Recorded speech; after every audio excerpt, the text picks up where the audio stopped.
Vistarlífið bara mjög fínt. Það þægilegt andrúmsloft hérna. Það auðvelt að kynnast fólki.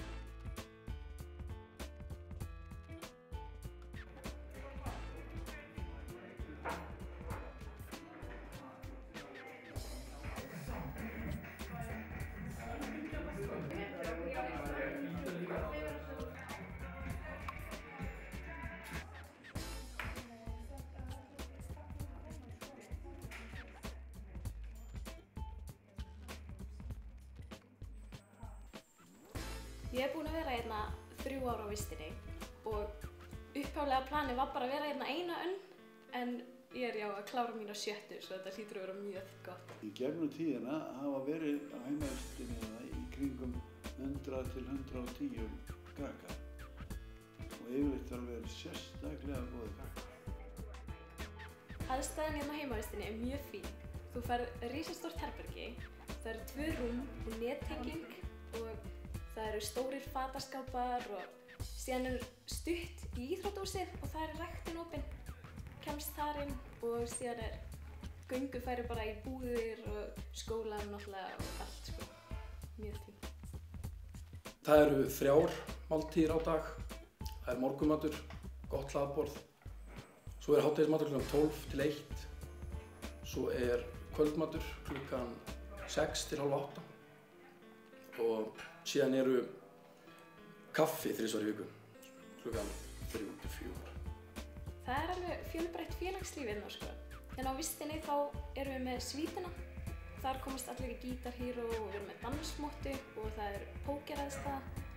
Og síðan í skólanum þá alltaf svona skemmtanir eins og árshátíðin, hún alltaf stórglæsileg og söngvakeppnin mjög skemmtileg. Og síðan skjótaði inn eins og karla- og konukvöldum og svona. Allt rosalega ódýrt hérna. Skólinn ódýr og leigan og maturinn og allt. Og aðstæðan eða fyrir krakka mjög góð. Skólastjórnendur vilja gera eins mikið fyrir heimavistabúa eins og hægt og hafa verið mjög duglegir við það að gera fyrir það sem að krakkarnir fara fram á sjálfur. Maður þarf ekkert endilega að eiga bíl hérna. Það göngufæri í allar búðir og stutt í skólan og ræktinn bara hinum með götuna. Skólinn hérna bara passlega stór. Það kynnast allir öllum og kennararnir þekkja nemendurnar og bara mjög góð aðstaða og þægileg.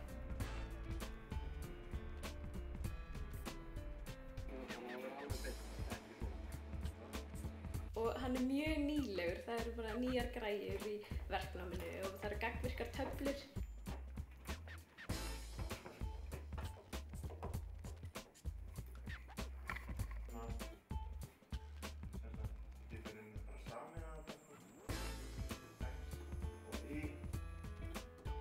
Og ef x 0 og y x í öðru.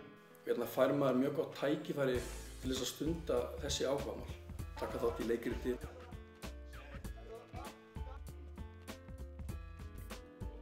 Taka þátt í söngvakeppni.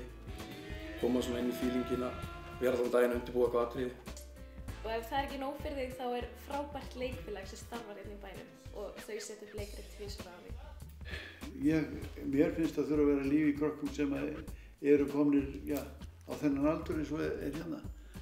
Það ekkert að því þó sé má lífið og ég kvart ekki undan því.